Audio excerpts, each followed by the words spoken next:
नमस्कार, स्वागत है आपका अखंड गौरव न्यूज में। मैं हूं विनोद गुप्ता गौरव। आइए आज की शुरुआत करते हैं कुछ खास खबरों के साथ। दुष्कर्म के झूठे मामलों की खतरनाक वृद्धि हो रही है। दुष्कर्म के झूठे आरोप से आरोपी की जिंदगी और कैरियर बर्बाद हो जाता है। ऐसा ही एक दुष्कर्म का झूठा मामला सामने आया है, जिसमें संकट मोचन मंदिर छतरपुर के 77 वर्षीय महंत रामदास जी महाराज के खिलाफ वर्ष 2019 में सिटी कोतवाली छतरपुर में दर्ज हुआ था। मामला दर्ज होने के बाद पुलिस ने महंत को गिरफ्तार कर जेल लिया। महंत की सारी प्रतिष्ठा धूल में मिल गई। उन्हें महंत पद से हटा दिया गया। वृद्ध महंत हनुमान जी महाराज जी की शरण में रहते हुए न्यायालय से न्याय की उम्मीद लगाए कानूनी लड़ाई लड़ता रहा। सारे साक्ष्य गवाह न्यायालय में प्रस्तुत किए गए। आवेदका मामले को सिद्ध नहीं कर पाई। विचार उपरांत न्यायमूर्ति राजेश कुमार देवलिया ने आरोपी वृद्ध महंत रामदास जी महाराज को बाइज्जत बरी कर दिया। महंत जी के समर्थकों ने फूलमाला पहनाकर उनका आत्मीय सम्मान किया तथा उन्हें संकट मोचन मंदिर का पुनः महंत बना दिया गया। ऐसे एक नहीं कई दुष्कर्म के झूठे मामले लोग संपत्ति हड़पने, पैसा ऐंठने या दुश्मनी का बदला लेने के उद्देश्य से दर्ज करा देते हैं। विधि विशेषज्ञ बताते हैं कि न्यायालय और सरकार द्वारा यौन शोषण की घटना रोकने के लिए सख्त कानून बनाए हैं, लेकिन कुछ लोगों ने इस कानून का दुरुपयोग करना शुरू कर दिया। हालांकि दिल्ली हाई कोर्ट ने कहा है कि दुष्कर्म के झूठे आरोप से आरोपियों की जिंदगी और कैरियर तबाह हो जाता है। दुष्कर्म के झूठे मामले में आरोपी अपना सम्मान खो देता है। यह उसके जीवन के लिए कलंक है। अदालत ने कहा यह काफी दुर्भाग्यपूर्ण है। इसी प्रकार दिल्ली के 30 हजारी कोर्ट ने सामूहिक दुष्कर्म सहित अन्य धाराओं में एक झूठे केस दर्ज कराने वाली महिला अधिवक्ता और उसके पिता के खिलाफ केस दर्ज करने का आदेश दिया। अतिरिक्त सत्र न्यायाधीश ने कोर्ट में कहा कि दुष्कर्म जघन्य अपराध है, लेकिन इसके झूठे आरोपों से दृढ़ता से निपटने की आवश्यकता है। आपको बता दें कि सुप्रीम कोर्ट ने भी एक मामले में अहम टिप्पणी करते हुए कहा कि किसी पुरुष पर दुष्कर्म का झूठा आरोप उतना ही भयावह और पीड़ा देने वाला होता है जितना किसी महिला के साथ दुष्कर्म। बेकसूर को झूठे मामले में फंसाने से बचाया जाना चाहिए। कोर्ट ने कहा कि ऐसे मामलों में अदालत का कर्तव्य बनता है कि वह सावधानी और बारीकी से हर पहलू पर ध्यान दें। ब्यूरो रिपोर्ट, अखंड गौरव न्यूज, छतरपुर। जी महाराज जी, आपका शुभ नाम? मैं महंत रामदास संकट मोचन मंदिर छतरपुर, उम्र 77 साल। महाराज जी, आपके खिलाफ एक मामला झूठा दर्ज हो गया था 376 का। कैसा मामला है और किस प्रकार की पूरी स्टोरी बताइए। जी, ये मामला जो है फर्जी था और मुझ पर दायर किया गया। 2000 में ये मामला मुझ पर चला था। करीब 4 साल करीब होने को हैं, कुछ साल महीने बकाया हैं। तो ये जो है मुझे फर्जी कुछ लोग हैं शरारती, जिनकी मैं नाम नहीं लेना चाहता हूँ, इन लोगों ने मुझे फर्जी फंसाने की कोशिश की। क्या वजह है? वजह ये है कि यहाँ पर संपत्ति है साहब। अच्छा, जिस मंदिर के आप महंत हैं जी, इस मंदिर के पास संपत्ति है पर्याप्त। इसमें 150 एकड़ करीब जमीन है और इसमें करीब 40 दुकानें हैं करीब।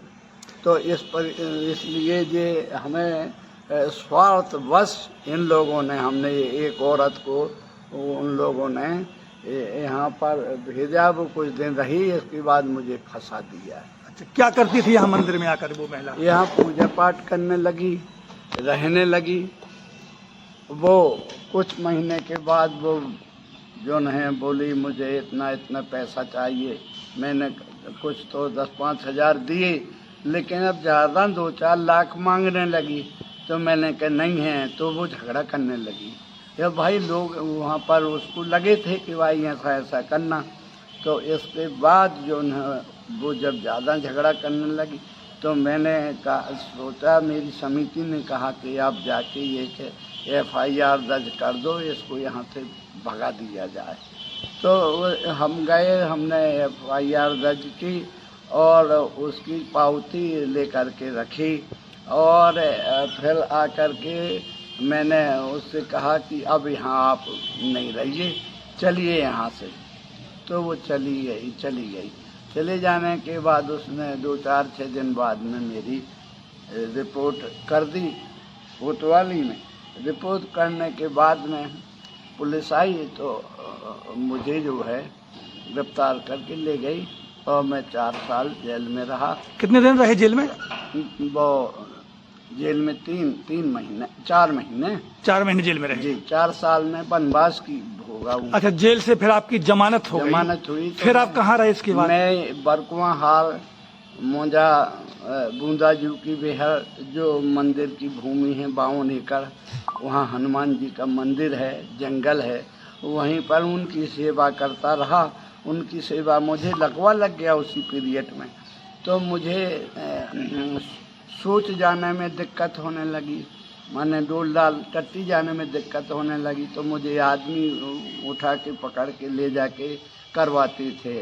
इसके बाद मैं बहुत दुखी हुआ। एक दिन हनुमान जी के सामने पड़ा रहा। मैंने कहा, प्रभु ये तो बहुत गलत हुआ है। अगर मैं सही हूँ तो ठीक हो जाऊँ, नहीं तो लोग कहेंगे इन्होंने कुछ किया जरूर है, जब तो भगवान इनको दंड दे रहा है। वो कह रहे थे ऐसा, लोग सुनने में मुझे आया। परंतु हनुमान जी ने इतनी कृपा की, उनकी जो कछु टूटी फूटी सेवा बनी वो करता रहा, तो उन्होंने कृपा कर दी। मैं शरीर से स्वस्थ हो गया और स्वस्थ होने के बाद में मैं पेशियाँ लड़ता करता रहा। इसके बाद 8 सितंबर को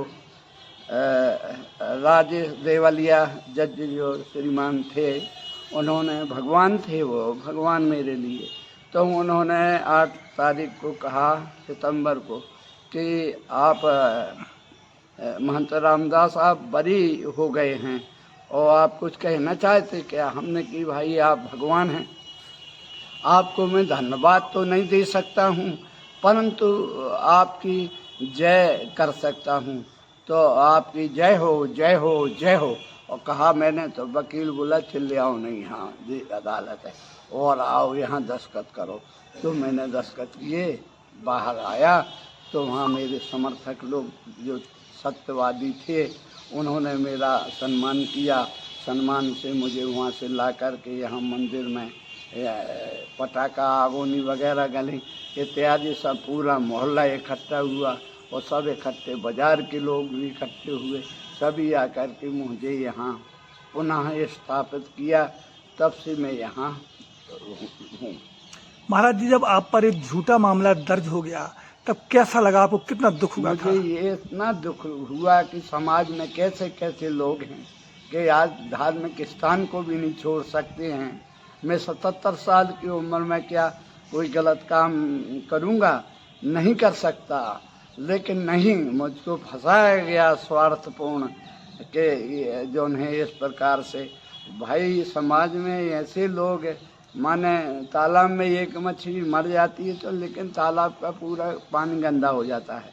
तो इस संसार में ऐसे लोग हैं, स्वार्थी हैं, अनेक लोगों को फर्जी मामलों में फंसाने वाले हैं।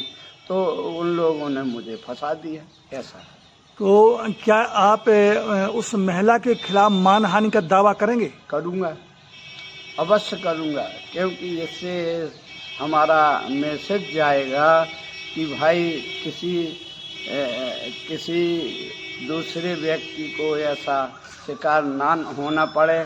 कुछ ऐसी तत्व महिलाएं जो होती हैं वो ऐसा ना कर पाएँ, तो इसलिए मानहानि का दावा जरूर मुझे करना चाहिए। इस प्रकार की महिलाओं के लिए आप क्या कहेंगे कि निर्दोष लोगों को जो फंसा रही हैं? ये साहब इस लोगों क्या है, महिलाएं हैं सभी हमारे लिए पूज्य हैं, नारी शक्ति हैं, हम उनका सम्मान करते हैं। लेकिन ऐसी जो डायनें होती हैं जो समाज को जी भैया, आपका शुभ नाम? राकेश दीक्षित, एडवोकेट, पूर्व अध्यक्ष हूँ जिला अधिवक्ता संघ से। अभी वैसा एक मामला संज्ञान में आया है कि जो संकट मोचन के महंत थे जी, उन पर एक फर्जी मामला दर्ज हुआ था। कैसा क्या मामला है और किस प्रकार की कार्रवाई हुई? नहीं, ये मामला जो है सभी को मालूम है कि ये पूर्णतः फर्जी मामला था और संकट मोचन के महंत जी सम्माननीय रामदास जी थे। तो कुछ लोगों ने और उस महिला को, जो भी है, कुछ ऐसे लोग होते हैं समाज में कि उनका कोई उद्देश्य जैसा भी रहता हो, लेकिन उस महिला ने पूरी तरीके से झूठा प्रकरण कायम किया था, 376 लगवाया था। महंत जी जेल भी गए थे, उनको जमानत हुई थी। जमानत के बाद में पूरा केस चला सम्माननीय न्यायाधीश हमारे देवलिया साहब की कोर्ट में, और न्यायालय से बाइज्जत बरी हुए हैं महंत जी, और उसमें कहीं कुछ पाया भी नहीं गया। उनकी जांच रिपोर्टों सब नेगेटिव थी, कहीं कुछ नहीं था, पूरी तरीके से फर्जी प्रकरण था। किस प्रकार का षड्यंत्र रचा उसने और क्या उसका उद्देश्य रहा होगा? उसका उद्देश्य यह है कि संकट मोचन मंदिर में बहुत सारी जमीन है, बहुत सी दुकानें हैं, तो लोगों को लालच सवार होती है। और ये महिला तो सुना है कि कई लोगों को इसने पहले डोरे डाले, कुछ बताते हैं बाहर भी डाले हैं, अपने वृंदावन के एक संत जी को, और सिंगारी जी भी बता रहे थे कि हमको भी इसने फंसाने का प्रयास किया। इसके बाद रामदास जी को इसने फंसा ही लिया।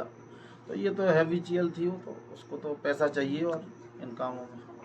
इस प्रकार की घटनाएं किस प्रकार से इस देश के लिए नुकसानदायक हैं? इस प्रकार की घटना से तो अच्छे व्यक्ति का विनाश हो जाता है, अच्छा खासा व्यक्ति है उसका तो पतन ही हो जाता है। और महाराज जी एक ऐसे गद्दी पे बैठे हैं संकट मोचन की, ये मैटर ऐसा है कि ये तो निश्चित रूप से जो है बहुत जो है उनके लिए बहुत ही ज़्यादा, इससे बुरा समय कभी आता ही नहीं किसी का। तो ऐसे लोगों पर अंकुश कसना चाहिए और इन लोगों के खिलाफ कार्रवाई होनी चाहिए कि ये जो ऐसे लोग हैं जो अच्छे लोगों को फंसाती हैं और उनको परेशान करती हैं और उनकी इज्जत धूल मिट्टी में मिलाती हैं, ऐसे लोगों के खिलाफ कार्रवाई होना चाहिए। समाज में ऐसे लोगों का बहिष्कार होना चाहिए। चैनल को सब्सक्राइब करें, वीडियो को लाइक, कमेंट और ज्यादा से ज्यादा शेयर करें। खास खबरों के लिए देखते रहिए अखंड गौरव न्यूज।